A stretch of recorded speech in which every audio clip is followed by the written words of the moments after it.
యేసును అంగీకరించి, యేసును తమ సొంత రక్షకునిగా అంగీకరించి ఎవరైతే మారు మనసు పొంది, ఎవరైతే బాప్తిస్మం తీసుకుని ఆయన దగ్గరకు వస్తారో వారు ఎక్కడికి వచ్చారంటే సురక్షితమైన రెక్కల నీడకు వచ్చారు వారు. హల్లెలూయా, హల్లెలూయా. ఎక్కడికి వచ్చారు? సురక్షితముగా ఉంచగలిగిన దేవుని రెక్కల నీడకు వచ్చారు. వచ్చుడు ద్వారా అంటున్నాడు కదా, నీకు దానికి తగిన బహుమానము నీకు వచ్చును. దేవునికి స్తోత్రం కలుగును గాక. నువ్వు ఎప్పుడైతే మారు మనసు పొంది, మారు మనసు కలిగిన అనుభవము కలిగి దేవుని దగ్గరకు వచ్చావో అప్పుడు నీకేముంటుంది అని అంటే, నీ మారు మనసుకు తగిన ఫలము, బహుమానం అనేది ఉంటుంది. దేవునికి స్తోత్రం కలుగును గాక. హల్లెలూయా. దేవుని అంగీకరించి ఎప్పుడైతే దేవుని దగ్గరికి నువ్వు వచ్చావో, ఆ దేవుని దగ్గరికి వచ్చిన తర్వాత దేవుడు నిన్ను ఊరికినే ఉంచడు.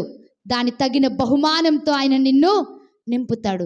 దానికి తగిన ఫలితం అనేది నువ్వు చూస్తావు. దానికి తగిన ఫలం అనేది నువ్వు అనుభవిస్తావు. నీ ఉపవాసములకు నువ్వు ఫలం అనుభవిస్తావు. నీ యొక్క త్యాగమునకు నువ్వు ఫలం అనుభవిస్తావు. నీ ప్రార్థనకు నువ్వు ఫలం అనుభవిస్తావు. నువ్వు ఏదైతే దేవుని కొరకు చేస్తున్నావో దానికి నువ్వు ఖచ్చితంగా ఫలం అనుభవిస్తావు. రూతుతో బోయాజు అదే చెప్తున్నాడు. రూతు, నీ జనమును విడిచిపెట్టి, నీ ప్రాంతమును విడిచిపెట్టి, నీ తల్లిదండ్రులను విడిచిపెట్టి, నీ బంధువులను విడిచిపెట్టి, నీ స్నేహితులను విడిచిపెట్టి యేసు అనే రెక్కల నీడకు నువ్వు వచ్చావు కాబట్టి దాని ఫలము ఖచ్చితంగా నువ్వు అనుభవిస్తావు.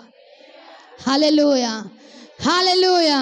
అంటే నువ్వు దేనినైతే దేవుని కొరకు త్యాగం చేస్తున్నావో, దేనినైతే నీవు నిరీక్షణ కలిగి వెంటాడుతూ ఉన్నావో, వెంబడిస్తూ ఉన్నావో, దానికి కలిగిన ప్రతిఫలము ఖచ్చితంగా నీవు అనుభవిస్తావు. దానికి తగిన బహుమానము ఉంది.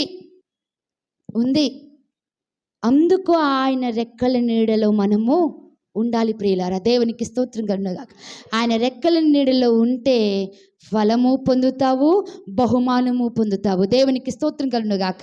హల్లెలూయా.